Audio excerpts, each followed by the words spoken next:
पुढचा क्वेश्चन बघा, 20, 22, 24, 25, 26ला जर नसेल आला तर 27ला येण्याची खूप जास्त शक्यता आहे, राईट. म्हणजे आपल्याला हे बघितल्यावर कळतं की खूप महत्त्वाचा क्वेश्चन आहे आणि एकदम सोपं आहे. काय करायचं आहे, write the following equations in the form ax square plus bx plus c equal to 0, म्हणजे स्टँडर्ड फॉर्ममध्ये लिहायचे आहे. आणि write the values of a b c for each equation, प्रत्येक इक्वेशनसाठी a b c ची व्हॅल्यू पण लिहायची. सो एकदम सोपा पहिला question, 2y is equal to 10 minus y square. महत्त्वाची गोष्ट आहे खूप, ती लक्षात ठेवा की आपलं जे स्टँडर्ड फॉर्म आहे त्याच्यामध्ये ह्या दोन्ही संख्या निगेटिव्ह असल्या तरी चालेल, आपल्याला ax स्क्वेअर म्हणजे स्क्वेअरवाली संख्या नेहमी प्लसमध्ये लिहायची आहे. ठीक आहे. सो मग मी काय करतो, हा वाय स्क्वेअर माझा निगेटिव्ह आहे, मी या दोन्ही संख्या इकडे आणतो. तसंही आपल्याला राईट साईडला काय हवं, इक्वल टूच्या राईट साईडला 0च हवा. दोन्ही संख्या इकडे आणणार, मायनस वाय स्क्वेअर इकडे होऊन जाणार, प्लस काहीच साईन नाही दिलं तरी चालेल, प्लसच राहणार. हा प्लस 2y आहे, याचं साईन बदलायचं नाही, हा लेफ्टला होता, हा अजूनही इक्वल टूच्या लेफ्टलाच आहे, प्लसच राहणार.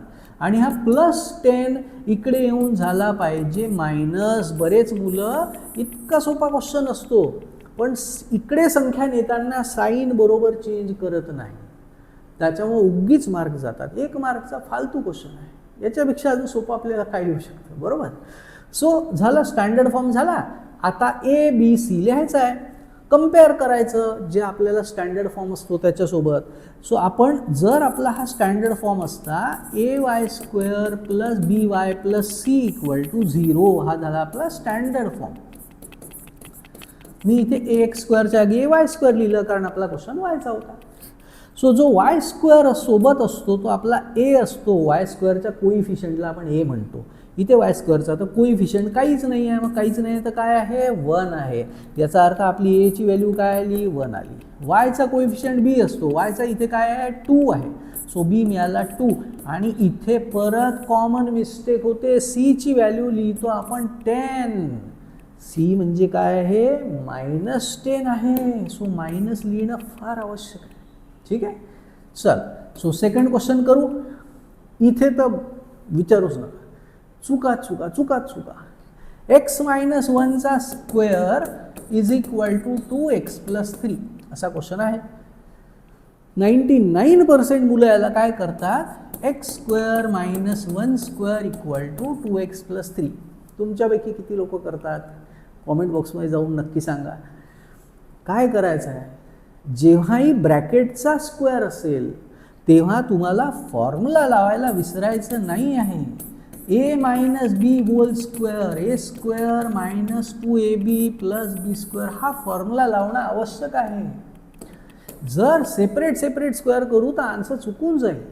आता आपल्याला या फॉर्म्युलामध्ये एच्या जागी x लिहायचा आहे, या किमती टाकायच्या, बीच्या जागी 1 लिहायचं आहे. आता अजून एक कॉमन मिस्टेक काय होते, मुलं काय करतात पहा, लक्ष द्या. याच्यात व्हॅल्यू पुट करायच्या आहे, एच्या जागी काय लिहायचं आहे, x. सो इथे लिहिला आपण एक्सचा स्क्वेअर मायनस 2 इंटू ए इंटू बी. ए लिहितात x आणि बीची व्हॅल्यू लिहितात -1. गणित चुकलं. आपली मायनस बीच्या जागी क्वेश्चनमध्ये -1 आहे. सो मायनस मायनस कॅन्सल, म्हणजे बीची व्हॅल्यू किती, 1च लिहायची आहे, -1 नाही लिहायची आहे. ओके. सो चल, मग इथे आपल्याला बीची व्हॅल्यू 1च पाहिजे. हां, प्लस बीचा स्क्वेअर म्हणजे प्लस 1चा square is equal to 2x plus 3. मी असंच लिहून टाकलं. एक्सचा स्क्वेअर झाला x स्क्वेअर मायनस 2 इंटू 2 1 जा 2 सोबतचा x, 2x प्लस 1चा स्क्वेअर 1. हा 2x प्लस 3 मी इकडे आणला, दोघांचं पण साईन मी चेंज केलं. प्लस 2xचा मायनस 2x झाला, प्लस 3चा मायनस 3 झाला. लाईक टर्म सॉल्व करू, थोडंसं एक स्टेप करायची बाकी आहे. 2x लाईक टर्म्स, 1 आणि 3 लाईक टर्म्स. सो हा x स्क्वेअर असाच, -2x चा आन्सर आला -4x प्लस 1 -3. साईन वेगळे आहे, मायनस केलं, मोठ्या संख्येचं साईन दिलं. आता बघा डिग्री किती आहे, 2 क्वाड्रॅटिक आहे. आपल्याला ते नाही करायचं होतं, आपल्याला स्टँडर्ड फॉर्म लिहायचा होता जो लिहून झाला. आपला स्टँडर्ड फॉर्म काय असतो बरं? स्टँडर्ड फॉर्म आपल्याला दिलेला असतो ax² + bx + c = 0. Standard form. मग आता याला आपण कम्पेअर करायचं आहे आणि ABCच्या व्हॅल्यू लिहायच्या आहे. A ची व्हॅल्यू किती आहे? x² चा कोइफिशियंट, परत काहीच नाही म्हणजे 1. B ची व्हॅल्यू 4 आणि C ची व्हॅल्यू 2. बरोबर आहे का? चुकलं है ना? काय चुकलं? B ची व्हॅल्यू पाहिजे होती -4 आणि C ची व्हॅल्यू पाहिजे होती -2. हे लक्षात ठेवा, इथे फालतू मार्क्स जातात. एकदम सोपा क्वेश्चन आहे है ना? चलो, सो यातला एक क्वेश्चन अजून बाकी होता. क्वेश्चन नंबर 3 करून टाकू. सो क्वेश्चन 3 काय होता? x² + 5x -(3 - x). ब्रॅकेटच्या बाहेर जर मायनस असेल तर ब्रॅकेट काढताना आतलं साईन चेंज करा. याला साईन आतमध्ये काहीच नाही आहे, प्लस आहे, तो मायनस झाला पाहिजे आणि या मायनसचा प्लस झाला पाहिजे. हे इम्पॉर्टंट आहे. x² + 5x. सगळ्या संख्या आणतो इकडे. सो x² + 5x -3 चा +3 झाला, +x चा -x झाला. लाईक टर्म्स आहे, हा 1x आहे. x आणि x लाईक टर्म्स. सो हा x² असाच राहिला. 5x 1x साईन वेगळे आहे, मायनस करायचं, मोठ्या संख्येचं साईन द्यायचं, सोबतचा +3 असाच लिहायचा. झाला क्वेश्चन स्टँडर्ड फॉर्ममध्ये आला. कम्पेअर करायचा आता. सो कम्पेअर करू स्टँडर्ड फॉर्म सोबत. ax² + bx + c = 0. हा आपला स्टँडर्ड फॉर्म असतो. याच्यासोबत कम्पेअर करायचा आहे. ABCच्या किमती लिहायच्या. A किती आहे? 1 आहे. B किती आहे? 4 आहे. आणि C किती आहे? 3 आहे. चला नेक्स्ट क्वेश्चन. त्यातलाच क्वेश्चन परत. ओके. सो क्वेश्चन नंबर 6 पहिले करतोय मी. So x² - 9 = 13. जेव्हा असे क्वेश्चन येतात ना, खूप मुलं चुकवून टाकतात. स्टँडर्ड फॉर्ममध्ये लिहायचं आहे आणि ABCच्या व्हॅल्यूज लिहायच्या आहे. बरोबर. सो याला नेला आपण इकडे. -9 सोबत झाला -13. हा इथे काहीच नव्हता, तो प्लस होता, मायनस झाला. सेम साईन ॲड केलं. पण यार आपला इक्वेशन तर या फॉर्ममध्ये असतो ना. स्टँडर्ड फॉर्म तर हा आहे. मग आपली x² ची टर्म तर इथे दिलेली आहे आणि कॉन्स्टंट पण दिलेला आहे. कोणती टर्म नाही दिली आपल्याला? x वाली टर्म यांनी दिलीच नाही. मग आपण लिहून टाकायची. आपण त्या क्वेश्चनमध्ये लिहायचं, आपण याला लिहू x² + 0x -22. सो ही जी टर्म होती जी त्यांनी दिलीच नव्हती ती आपण लिहून टाकली. आता आपला क्वेश्चन बनला बरोबर स्टँडर्ड फॉर्ममध्ये. आता ABCच्या व्हॅल्यूज तर आपण आरामात लिहू शकतो. काय आल्या बरं? A ची व्हॅल्यू काय आली? 1 आली. B ची व्हॅल्यू काय आली? 0. B ची व्हॅल्यू झाली 0. आणि C ची व्हॅल्यू सांगा आता तुम्ही. बरोबर -22 लिहायचं आहे. ठीक आहे, प्लस नाही. चलो next question. Question number 5. P into bracket P into bracket 3 + 6P = 5. So P नी या ब्रॅकेटला इंटू करायचा आहे. 3 into P 3P. P into 6P 6P² = 5. 5 ला आणतो इकडे. पण मला या 6P² आणि 3P ची पण जागा बदलावी लागेल, कारण आपला स्टँडर्ड फॉर्म कसा पाहिजे होता? AP² + BP + C = 0. म्हणजे पहिले P² पाहिजे, मग P पाहिजे, मग कॉन्स्टंट पाहिजे. ठीक आहे ना? सो 6P² लिहिला. हा 3P प्लसचा मायनस केला. हा +5 इकडे प्लसचा मायनस केला = 0. बरोबर केलं की नाही? चुकलं. काय चुकलं? 3Pचं साईन आपण कोणत्या खुशीमध्ये बदललं? 5चं साईन तर का बरं बदललं? कारण तो =च्या राईटला होता, लेफ्टला आला, म्हणून साईन बदललं. 3P बिचारा पहिलेपासूनच लेफ्टलाच होता =च्या. आता पण तो =च्या तर लेफ्टलाच आहे. मग तिथल्या तिथे साईन बदलायचं नाही. जर =च्या दुसरीकडे संख्या गेली तरच बदलायचं आहे. सो याचा अर्थ हा आपल्याला हवा प्लसच. ठीक आहे. मग आता स्टँडर्ड फॉर्ममध्ये झाला. याचं करेक्शन करून टाकतोय मी. याला आपण साईन बरोबर केलाय. कम्पेअर करा. ABC लिहा. A किती आला? 6. B किती आला? 3. C किती आला? -5. ओके. चलो. So question number 4. 3m² हा 2m² इकडे आणला, प्लस झाला मायनस, -9 इकडे गेला, मायनस झाला plus, 3m² minus 2m² 1m² plus 9 is equal to 0. गडबड आहे, दोनच संख्या आहे. स्टँडर्ड फॉर्म काय पाहिजे होता, am² आहे, m आहे तर m² आहे तर m पण तर पाहिजे आणि मग कॉन्स्टंट पाहिजे. सो आपल्या क्वेश्चनमध्ये m² ची टर्म दिली आणि कॉन्स्टंट दिला, हा दिलाच नाही. मग आपण लिहायचा प्लस 0m.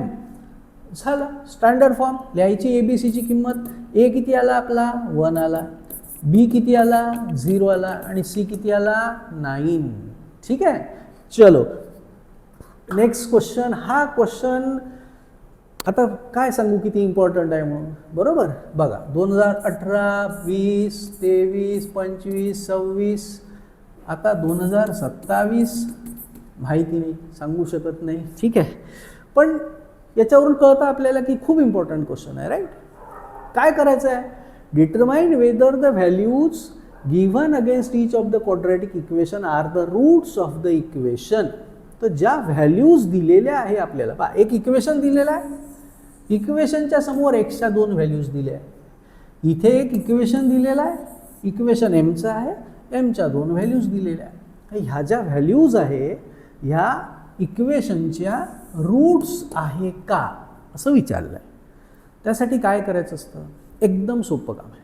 काय करायचं आपल्याला, जे दिलेलं इक्वेशन असेल त्या इक्वेशनच्या लेफ्ट हँड साईडमध्ये, कारण राईट हँड साईडमध्ये काय आहे फक्त 0च आहे, लेफ्ट हँड साईडमध्ये एमच्या जागी एमची किंमत टाकायची, जी किंमत दिली आहे.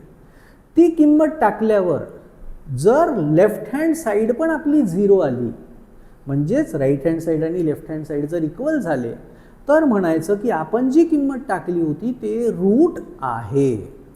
आणि जर ती व्हॅल्यू टाकल्यावर LHS आणि RHS इक्वल नाही आलं तर म्हणायचं रूट नाही आहे. एवढं सोपं आहे एकदम. ठीक आहे, सो चला करू. पहिला क्वेश्चन एकदम कॉमन मिस्टेक सांगतो, 99% मुलं करतात, कदाचित तुम्ही पण करत असाल. ओके, असं लिहिलं equation x² + 4x - 5 = 0. x = 1 put करायचं आहे, पुट x = 1 लिहायचं. 1चा स्क्वेअर प्लस 4 × 1 - 5 = 0. पहा काहीतरी चूक आहे याच्यात.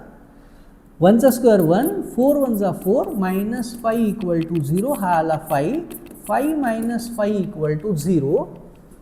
मग आता आपण लिहिलं 0 = 0. अरे बाबा, आपल्याला पहिलेच माहिती होतं का की लेफ्ट हँड साईड आणि राईट हँड साईडची व्हॅल्यू इक्वलच येणारच आहे म्हणून? प्रत्येक वेळेस माहिती आहे का येणारच आहे इक्वल? नाही, तर पहिलेपासून इक्वल लिहून ठेवायचं नाही आहे. कॉमन मिस्टेक आहे, सगळेजण करतात. ओके, सो फक्त तुम्हाला काय लिहायचं आहे, लेफ्ट हँड साईड लिहायची आहे आणि त्याच्यातच व्हॅल्यू पुट करायची आहे. क्वेश्चनमध्ये आपण लिहायचं लेफ्ट हँड साईड, इक्वेशनच्या आपण लिहिलं लेफ्ट हँड साईड. काय होती left hand side, x² + 4x - 5. एक्सची व्हॅल्यू पुट केली, आपला LHS किती आला 0 आला आणि RHS पण आपल्याला किती दिलेला आहे 0च दिलेला आहे. लिहायचं अँड RHS इज ऑल्सो 0. याचा अर्थ LHS आणि RHS इक्वल आहे. दुसरी चूक, एवढंच करून गणित सोडून देतात. क्वेश्चनमध्ये विचारलं होतं ही जी व्हॅल्यू आहे ही रूट आहे की नाही आहे. आता तुम्ही 99% क्वेश्चन करून टाकला, बरोबर केला, पण जो महत्त्वाचा 1% राहिला की बाबू हा जो 1 आहे हा रूट आहे का नाही, तेच नाही सांगितलं तर मार्क्स कसे मिळणार. जर हे इक्वल आला आहे तर याचा अर्थ जी व्हॅल्यू टाकली होती तो रूट आहे. मग आता ते लिहिणं आवश्यक आहे. देअरफॉर महत्त्वाचा part x = 1 is root of equation. हे आपलं मेन पार्ट आहे, म्हणून याला डब्बा डुब्बा बनवायचा, हायलाईट करायचं इम्पॉर्टंट गोष्टींना. सेकंड -1 पुट करायचं आहे. तसंच x² + 4x - 5 परत लिहिला मी LHS. Okay, x² + 4x - 5. यावेळेस काय व्हॅल्यू टाकायची आहे, -1 टाकायची. चला टाकतो. हा झाला -1² + 4 × -1 -5. अजून एक कॉमन मिस्टेक सांगतो. बरेच मुलं याला काय करतात, याला असं लिहितात -1चा स्क्वेअर. तुमच्यापैकी किती लोक असं लिहितात सांगा? -1चा स्क्वेअर असं लिहितात. तर तुम्हाला वाटत असेल यार काय चुकलं? खूप मोठी चूक आहे. काय चूक आहे? -1चा स्क्वेअरचा आन्सर -1 येते आणि -1च्या होल स्क्वेअरचा आन्सर +1 येते. जेव्हा आपण -1चा स्क्वेअर लिहितो तर हा स्क्वेअर फक्त कोणाचा झाला? 1चाच झाला. मायनस तर तसाच राहिला, 1चा स्क्वेअर झाला 1 1 जा 1. पण जेव्हा आपण असं लिहितो तेव्हा तो मायनसचाही स्क्वेअर होतो आणि 1चाही असतो. सो मग आपला आन्सर येतं -1 × -1 आणि म्हणून आपला आन्सर येतं +1. सो त्याच्यामुळे इथे आपल्याला हा ब्रॅकेट टाकणं फार जास्त इम्पॉर्टंट आहे. जर इथे आपण हा ब्रॅकेट नाही टाकला तर आपले मार्क्स गेले. ठीक आहे. सो हा आला आता 1 प्लस इंटू मायनस इज -4 -5. हा झाला माझा -3, हा -5. माझा LHS आलेला आहे -8 अँड RHS आपला मात्र किती दिलेला होता क्वेश्चनमध्ये? 0. पहा, म्हणून आपण पहिलेपासून याला =0 लिहायचं नसतं. आता जेव्हा हे इक्वल नाही आले आहे तर आपण लिहायचं की यार LHS RHS तर इक्वल नाही आहे. याचा अर्थ आपण जी व्हॅल्यू पुट केली यावेळेस इज नॉट द रूट, ही या क्वेश्चनचा रूट नाही आहे. ठीक आहे. चलो नेक्स्ट क्वेश्चन करू. Question number 2. हा क्वेश्चन थोडा करता करता मुलं जरा गडबड होते. का बरं? कारण फ्रॅक्शन दिलेलं आहे. फ्रॅक्शन आलं की बरेच वेळा गडबड होऊन जाते. पाहू नीट कसं करायचं आहे. सोपं आहे एकदम. LHS लिहायचा सगळ्यात पहिले. काय होता LHS? 2m² - 5m. RHS तर 0च आहे. m किती? पहिली व्हॅल्यू 2. सो पुट केलं m = 2. सो झाला 2 × 2चा स्क्वेअर -5 × 2. कॉमन मिस्टेक, 2 2 जा 4 करतो आपण आणि मग त्याचा स्क्वेअर करतो. आन्सर लिहितो 16. ठीक आहे. सो असं नाही करायचं आहे. मी कॉमन मिस्टेक सांगत असतो, लक्ष देत जा. बरेच वेळा आपण पण करतो त्या मिस्टेक्स. सो हा 2 × 2चा स्क्वेअर आला 4 -5 2 जा 10. हा झाला 8 - 10. LHS किती आला आपला? -2. सो आपल्याला LHS मिळाला -2 अँड RHS आपला किती होता? 0 होता. सो मग आपण लिहिलं याचा अर्थ LHS is not equal to RHS. म्हणजे आपण जी व्हॅल्यू पुट केली 2 इज नॉट द रूट, हे काही याचा आन्सर नाही आहे. m = 2 is not the correct answer. चलो लास्ट व्हॅल्यू टाकू 5/2. परत लिहितो LHS 2m² - 5m. LHS लिहितोय LHS 2m² - 5m. Value put करायची आहे m ची 5/2. सो हा झाला 2 × 5/2चा स्क्वेअर -5 × 5/2. 2 × 5चा स्क्वेअर केला 25, 2चा स्क्वेअर केला 4 5